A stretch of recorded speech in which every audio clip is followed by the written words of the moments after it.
Night ஒரு 7-8 மணிக்கு மேலே வந்து யானை வரும்.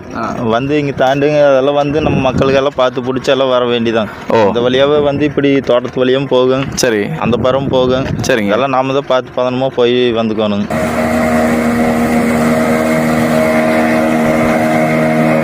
குறிப்பாக பார்த்தீங்கன்னா யானைகள், காட்டெருமைகள், ஒரு சில நேரத்தில் சிறுத்தைகள் கூட இங்கே தென்பட்டுருக்குங்க. ஊருக்காருக்கு போகிற வர வழி இது முழுக்க முழுக்க வெள்ளக்காடாக காட்சி அளிக்குது. மக்கள் வந்து பார்த்தீங்கன்னா இப்போ வந்து பரிசல் சவாரி தான் மேற்கொண்டுட்டு இருக்காங்க. தண்ணியும் கேரளா தண்ணியும் இந்த 2 தண்ணி வந்து கேட்டின்னு பார்த்தீங்கன்னு சொன்னால் சரி, இது டோட்டலாக ஃபுல்லாக வந்து வெள்ளக்காடாயிருச்சுங்க. இதனுடைய பிரத்யேக காட்சிகளை நான் எடுக்கிறதுக்காக இந்த மோட்டர் போட்டில் தான் இப்போ நானும் பயணம் செஞ்சுக்கிட்டு இருக்கேன்.